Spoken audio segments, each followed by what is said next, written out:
Hello, MLG Anaheim 2014. I am joined by the one and only Nathaniel. Hi. How you doing, man? I'm The okay. camera's frozen. Should be fine. However, it's been a long day. We got a couple matches to go. yeah, and this one's gonna be pretty good. It's gonna be Illusion against Life.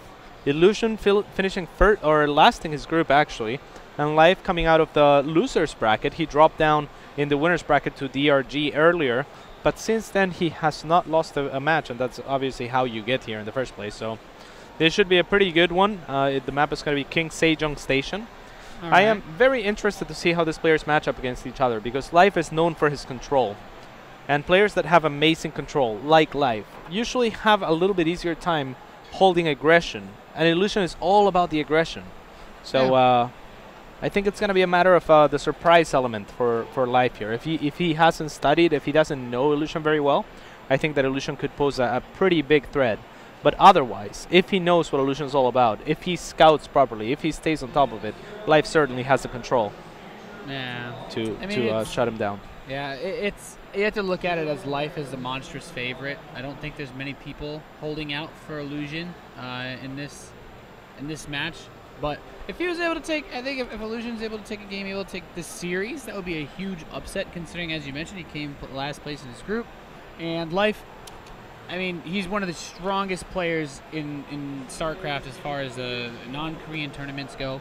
And he's probably in Korean tournaments. I'd say he's one of the top 5 scariest players in this whole tournament together. Oh, absolutely. He's easily one of the best targets in the world. Yeah. So never to underestimate him. He is a fantastic player, and the map is going to be King Sejong Station, a map that, as a Zerg, if I may point out, I don't like too much for the macro game, but for the early game, it should be just fine for Life, and I think that's what he needs to worry about the most when playing someone like Illusion. Yeah, you just need to get through the early phase of the game where things can get really crazy. And of course, as you guys can see, our blue Zerg player in the top left, it is StarTale's Life, who is he beat a lot of good players. I know when he went through his bracket, he defeated Thorzane. He actually has quite a few wins in the bracket against Terrence. He actually did drop a map to Thorzane, though, if I He recall did drop a map correctly. to Thorzane. He hit the map win against Thorzane. I saw in the bracket he beat some other guy called Nathanius too. But yeah, he's still pretty good. Yeah. Yeah. Even though he managed to defeat Nathanius. Barely. Barely. I think he's still a pretty good player. So on the bottom right hand side of the map, and the map once again King Sejong Station, it is going to be from Root Gaming, Illusion. Undoubtedly one of the best Terrans in North America, and known for his very, very aggressive style. So very aggressive. Yeah, I would expect timings of 2 base. I think that's where his comfort zone is. And of course, he can play the macro game just fine. But I like how we talked about it being aggressive, and he's going to go command center first. But you can still do aggressive builds, but as you said, it has to be 2 base. Yeah, usually it will be 2 base that Illusion chooses to start his aggression off. So there is the command center first, as you mentioned. This is a map with a relatively large rush distance, so stuff like early pools or non-proxied barracks are going to have trouble getting to their opponent. It takes a while to get across the map, right? Yeah. And that makes the aggression a bit weird. But Life kind of does his own thing, right? When we look at Zerg players, he almost always opens up with this really fast gas to get speed, especially versus Terran. And he just does magic with Zergling-based armies. It's pretty nuts. Yeah, and this is one of those maps where it's hard to wall off as well for Terran. It's a very wide open ramp into the natural. So the speed links, like you mentioned, Life's speed links are particularly magical, and they might just be able to get inside somehow and make something happen for him with this very quick speed. It's weird because he almost always manages to find some room somewhere with those forces. And as you mentioned, with Illusion being a kind of player that can get really aggressive, having access to speed makes scouting a bit easier, makes preparing a bit easier, and it's hard to catch someone like that off guard when they're also a very active player themselves. Yeah. So we'll see what happens here. Illusion with a relatively quick scout. Of course, this is not standard, but it's almost necessary when you skip the Reaper, which is a rare occurrence today in the TVC meta. We have been seeing more variations of non-Reaper openers, especially with the Hellbat being so powerful. You can go into Hellions a little bit quicker than normal, or just off of one Reaper instead of the 3 that, or 2 or 3 that was standard just before the patch. We see Illusion still producing some Marines and going into a very quick factory. Do you think we'll see Hellbats in Athenius? I'd be surprised if he didn't. It's Illusion, but he's done some stranger things. I think back to, you know, in his WCS America group, even though it was right after the Hellbat patch, he didn't really use them at all. Like, he went for like really heavy like barracks-based armies, and I mean, I wouldn't be surprised if he did, because he actually has done it a lot in this tournament. Most Terrans have been doing it a lot in this tournament. Yeah, and actually an extremely quick 3rd CC by Illusion, kind of proving us wrong a little bit potentially. Usually he'll add structures to be aggressive with. Life's making a lot of turn. His speed's almost done, and this wall. Illusion finisher? Okay. Oh, he saw the wings. That's a mistake by Life. Illusion knows now. He knows. There's still a lot. Like, there's a lot of Zerglings on the way for Life. So if this doesn't get in, that bunker, I don't think it's gonna finish. I don't think it's gonna finish, Cats. I don't think it will. Well, that's not good. Yeah, that's not good for Illusion. There's a lot of links trailing, but there will be 2 Hellions out to defend fairly soon, and that could help out a lot. There is, of course, a few extra Marines as well being produced. How well can Illusion micro those Hellions? Pretty well, it turns out so far, and now with the SCVC should be able to stop this aggression from happening for now. By the way, miss rally by Life. Life is only making Zerglings right now. He's going crazy. I mean, he's committing to this heavily as he sees the 3rd CC and he knows that he's already in. Illusion has to be so careful with his Hellions. It's so hard to micro against a player like Life, and it seems like he's reaching in, but not with enough. Illusion getting into a really nice spot with one of those Hellions, and the SCV is doing work tanking for the rest. Now Life smartly going for the reactor so that Illusion is restricted to 1 Hellion at a time production. And it seems like Life is just going to break through, man. He smelled blood in the water, and he hasn't stopped producing links since. And I think he might just be able to flat out just kill Illusion here with an amazing time. It's almost scary to think that if Illusion could get Life off of his back, he could stabilize, since he's still very close in workers. He still has 3 command centers, but these Hellions is not enough to stop the torrent of Zerglings. Life has not stopped making Zerglings since the very few seconds before his speed finished.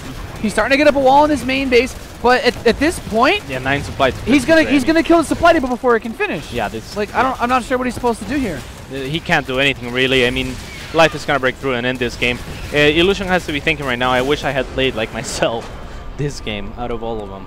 Because going for that I don't even know if I can fault him for the 3rd command center, though, because it was the bunker being a few seconds late. Like, he kind of, you mentioned that he saw the wings, and maybe he like panic put it, but if he puts it there 10 seconds earlier, then it finishes and he can just repair. Yeah, like, there was no Baneling nest. I think it's actually an easy hold if he doesn't kill that bunker while it's building. It was still really close. Important to note, though, Life didn't overcommit before he knew he was in.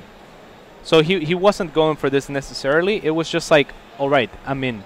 Now I can continue to produce links. It was sort of a commitment in the sense that the gas was earlier than normal and whatnot. But other than that, he made what 16 links that he was gonna use anyway. Just made him a little bit earlier than you normally would, and basically either I get in and I kill you, or I don't get in, and you get a small lead. Yeah, it's really tricky. I guess that's a really good point. If he knows that he's not gonna go all in, like if he knows that he's made it into the base, then especially since Illusion also didn't build another supply depot. Like, Illusion didn't have the other supply depot to wall up his main base too.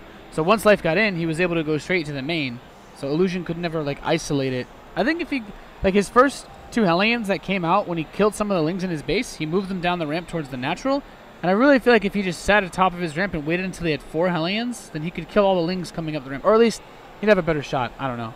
Yeah, it's tough to judge in that kind of situation because you know if they're not reinforcing. It's hard for him to know Life's only making Zerglings. Exactly. It's hard to know if there's more reinforcements coming or not. If he knew from the start, he would probably just evacuate his natural once he saw that Life breach then, and like you said, try to hold upstairs with a little bit of a wall and a few Hellions popping out. Yeah. So we are now in the game 2. Actually, we're not gonna have any commercial for you guys. So That's good That's for, the power for hour everyone. here. The power hour. And on the top right-hand side of the map, playing for Startail, one of the best Zergs in the world, one of the youngest, most handsome, best multitasking Zergs ever to exist. It is Startail's Life. That was a beautiful introduction. Thank you. It really is crazy how young some of these guys are. Aren't they, you know, Illusion is really young. I guess I'm a... Okay, it's Illusion from Root Gaming. And he's really young, too. Yeah, he is. I wanted to talk about him before I introduced him. I missed it up. Yeah. But it's okay. Chris will understand. Yeah, a very early drone scout here coming out of Life. He really wants to see if there's another one of those CCs, maybe on the high ground, maybe on the low ground. Harass the command center first? What? Would he just harass the command center first? I think he would just have a different... No. Oh, I mean, he's getting pretty early. You know, he actually has done it before. How did I think about it? I mean, with a drone scout this early, I think he was looking like for something like that. I've seen him. I just remembered. I've actually seen him. Oh, he's gone for it. Versus 4GG. Look, in some tournament that I casted forever and a half a blind ago. proxy hatch. Imagine if he was being 2-raxed. Yeah, that would not be good for him. He hasn't scouted at all for 2-rax. Actually takes an incredible amount of balls to do this. Yes. I am really impressed. And gas pool as well. So he's going for a proxy hatch with a greedy hatchery as well. This is a greedy really proxy. Something. Yeah, a greedy proxy. That's a thing. Hatch. Now it is. Well, I actually don't know what to make of this. You proxy hatch a lot of people, so tell me what's going on. Well, I do it differently. Life, I do it reactively usually. Life, not really. He's just doing it. This is a build. This is part of his plan. This is how the build works. He doesn't feel like he needs to scout for anything. So I think he just wants to deny the space for as long as possible, and slowly try and take his own. Potentially make spines or something of that sort right here. Well, that SCV saw it. I think Illusion was planning to build a command center, and then he realized somebody already parked in his spot. Yeah, I like what Illusion's doing here. Not producing any additional Reapers. The one's gonna have to do, and he's just making sure that Life is not going for something like a 3 hatch before pool, right? Ah, yeah. Also, he wants to know what's being produced and coming out of Life space so that he can react appropriately. Illusion drops the CC on the high ground. I think that's a sensible choice as well. It's just a matter of what units he makes and how quickly he can get them. He knows now that Life has speed. He also knows that Life does not have an expansion, or speed on the way rather. And that's all good information for Illusion. I mean, he's gonna get contained. Yes, he might get spined or something, but not sure if it's gonna be quite enough. Life being very aggressive with his Zerglings, and the factory actually in a position where the SCV is gonna have to go around it if he wants to repair. Yeah, but nonetheless, Illusion reacting quick enough though that he has no trouble doing this. Yeah, that reacted. It's too important to lose this early in the game. Now the Queen's out, immediately plants the creep tumor down, and you can't really do anything about this. He just go, like, I've seen some players, like I've seen 4GG deal with this from Life with Mass Hellion and goes for Banshees, like just runs out. But I guess Illusion's probably going to try to get a tank. He might, and it's not the worst idea in the world, but it delays him quite a bit. Having said that though, Life is only on one base himself, so it's not like he's getting super far ahead from this. This is why I prefer this build against something like a CC first, and not so much against this sort of build where you already have the tech a little bit earlier, and Life in this case doesn't really have the economy to support an extra base to start adding, to start taking that natural and start saturating it just yet. So Illusion will be able to break out of here. It's just a matter of when the hatchery finishes for Life, how much advantage of that he can take, and how he can translate that into units, and if he can do it quickly enough. Yeah, let's see. The first tank is out, and the starport is on the way. And Illusion, because he's repairing, so the tank puts a timer on this build, right? Like eventually he will kill all the spine crawlers, and I don't think Life should be able to break in. Yeah, it is 3 spine crawlers though, so it's not like it's gonna be instant. I wouldn't mind focus firing the queens a little bit by Illusion there. Very nice overlord position, by the way. Supply drop on the I think the that's very smart. I mean, he's not gonna be mining. He's mining already plenty for one base. He doesn't want his main to mine out right away. So even if he was or wasn't supply blocked, which I'm not sure if he was, I think that could be a legit play here. All right, that creep looks really scary lifting this barracks off. Like the add-on's covered in creep, but there's just barely space to actually put a building there. Yeah. Second tank's about to pop out. Illusion just being a little bit careful. Doesn't want to get. Doesn't want the spines to uproot with the queens and come poke at those tanks. Life smartly just backing the spines little by little.